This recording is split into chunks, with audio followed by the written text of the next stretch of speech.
اے دوست تجھے کیا معلوم بازار میں وہ کپڑا پہنچ چکا ہو جسے تیرا کفن بننا ہے.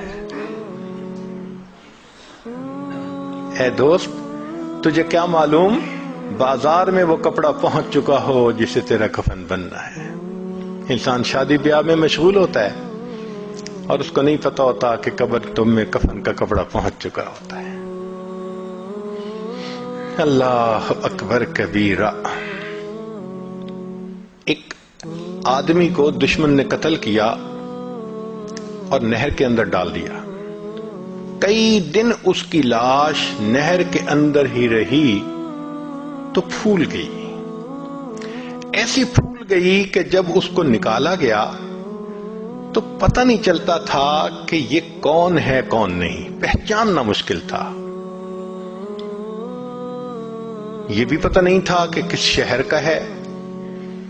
چنانچہ پولیس نے کاغذی کارروائی کر کے جو قریب بستی تھی اس کے عالم کو کہا کہ بھائی آخر مسلمان ہے، آپ اس کو نہلا دیں، کفنا دیں اور دفن کر دیں، ہمیں تو اس کے وارث کا کوئی پتہ نہیں. لو جی، امام صاحب نے بستی والوں کو کہا کہ لوگوں نہلا تو میں دوں گا، میرے پاس کفن کے پیسے تو نہیں ہیں، تو کفن کے پیسے دو. دیہاتی علاقوں میں لوگوں کے پاس کھانے پینے کے لیے چیزیں تو ہوتی ہیں، سپینڈنگ کیپیسٹی نہیں ہوتی، کیش نہیں ہوتا. انہوں نے کہا مولانا اعلان کر دو مسجد میں.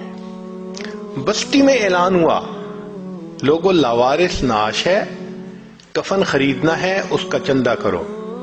کوئی 5 روپے لایا، کوئی 10 روپے لایا.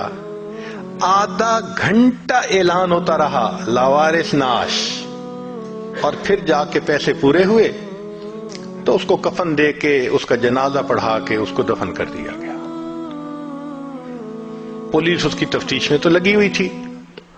3 مہینے کے بعد کیس کی حقیقت کھلی تو پتہ چلا کہ وہ ایک علاقے میں ایک پورے گاؤں کا نمبردار تھا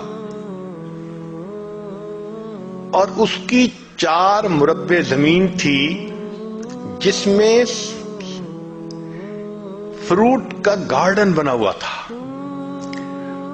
کروڑوں پتی تھا، کروڑوں روپیہ اس کے بینک اکاؤنٹ میں تھا، اور اس کے 4 جوان العمر بیٹے تھے.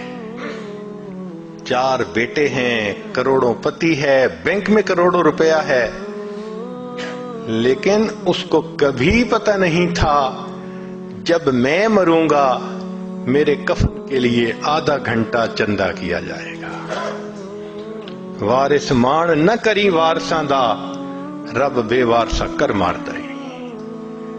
فرماتے ہیں کہ اے وارث تو اپنے وارثوں کا مان نہ کرنا، اللہ تعالیٰ کبھی کبھی بندے کو لاوارث کر کے مار دیا کرتے ہیں.